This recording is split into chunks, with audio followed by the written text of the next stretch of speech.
وظائف کے حوالے سے ایک ضروری بات پہلے یہ عرض کرنی ہے کہ ہم وظائف کے حوالے سے جلد باز ہیں۔ ہم چاہتے ہیں ایک دو دن ہم وظیفہ کر لیں تو فوراً ہمیں نتیجہ دینا چاہیے، ایسا نہیں ہوتا۔ لیکن ہم سارا آدمی کی عمر 15-20 سال ہوتی ہے، ہم چھوٹے تھے تو بچے تھے، یکدم بڑے نہیں ہوئے، اور ہم کس حساب سے ہمارا جسم بڑھتا گیا، ہمارے اعضاء بڑھتے گئے، ہمیں پتہ ہی نہیں چلا، اور آج ہم 6 فٹ 7 فٹ 5 فٹ کا قد لے کے بیٹھے ہیں۔ ایک ترتیب ہے اللہ تبارک تعالیٰ کی، وہ ترتیب چل رہی ہے، لیکن ہمیں اس ترتیب کا اندازہ تک نہیں، بیائی اسی طرح کوئی چیزیں نظر نہیں آتی، لیکن حقیقت میں اس کی تاثیر، اس کا اثر بڑھ رہا ہوتا ہے۔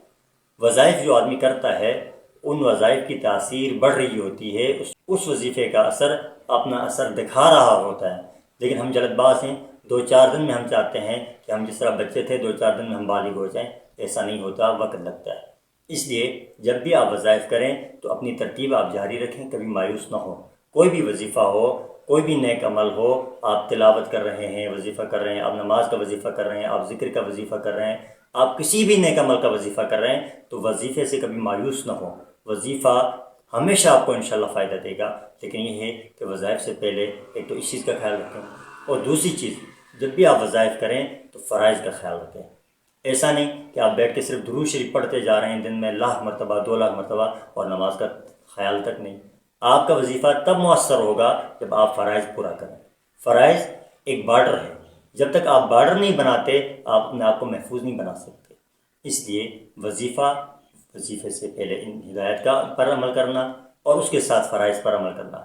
آج کا وظیفہ ہمارا ہے مالی حوالے سے جو لوگ مشکلات اور پریشانیوں کا شکار ہے۔ ایک آسان سا وظیفہ ہے کہ فجر کی نماز، اس کی ترتیب یہ رکھیں، سنتیں گھر میں ادا کریں اور فرض نماز مسجد میں ادا کریں۔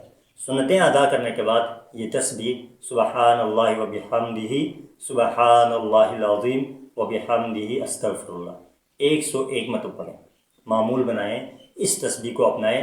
آپ دیکھیں گے کہ آپ کی زندگی میں انقلاب کیسے آتا ہے۔ یہ ایک انقلابی تسبیح، آپ صلی اللہ علیہ وسلم نے فرمایا یہ وہ تسبیح ہے جس تسبیح کی برکت سے فرشتوں کو رزق ملتا ہے۔ فرشتے جو ہیں اس تسبیح کی بنیاد پر اللہ کے ہاں سیر ہو کے بیٹھے ہوتے ہیں۔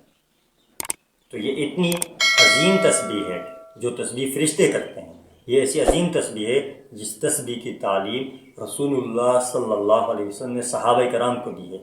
ایسا بہترین وظیفہ جو خود محمد رسول اللہ کی زبان سے ادا ہوا ہو، اس کو اپنائیے، پھر آپ دیکھیے انشاءاللہ آپ کی زندگی میں سکون بھی نصیب ہوگا، مال بھی نصیب ہوگا، عزت بھی نصیب ہوگی۔ اللہ تعالیٰ ہر قسم کی کامیابی سے نوازیں گے۔ السلام علیکم۔